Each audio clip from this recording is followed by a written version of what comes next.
ঢাকা, চট্টগ্রাম ও সিলেটের এই তিনটি গন্তব্যে ইকোনমি ক্লাসের টিকিট নিতে ব্যয় হতো 20 থেকে 35,000 টাকা, কিন্তু এই দামে এখন টিকিট পাওয়া কল্পনা মাত্র।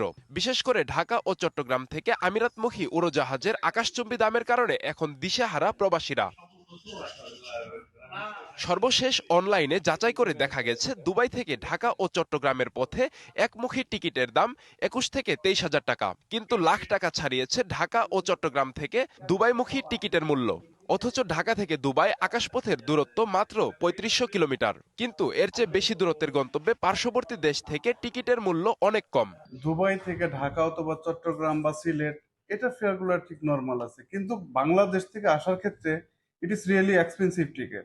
বেশিরভাগ মানুষ মধ্যম আয়ের মানুষ ও নিম্ন আয়ের মানুষ, তাদের জন্য 3 গুণ দামে টিকিট কেনা অনেক কষ্টকর। মধ্যপ্রাচ্যের দেশগুলোতে অধিকাংশ সাধারণ প্রবাসী 20 থেকে 30,000 টাকা বেতনে চাকরি করেন। স্বল্প বেতনের এই প্রবাসীদের চড়া মূল্যে এই টিকিট ক্রয় করা দুঃসাধ্য হয়ে উঠেছে। 700-800 টাকার মধ্যে টিকিটটা ইজিলি পেয়ে যাচ্ছে, কিন্তু যখন বাংলাদেশ থেকে ব্যাক করবে তখন দেখা যাচ্ছে একটা টিকিটের দাম হয়েছে 2000 দিরহাম, 1800 দিরহাম। এখন আসলে টিকিটের প্রচুর দাম। 5 তারিখ থেকে 10 তারিখের আমরা যদি একটা টিকিট ধরি বাংলাদেশের, তাহলে এটা 32 থেকে 3300 দিরহাম পড়ে, বাংলার প্রায় 1 লাখ টাকার উপরে।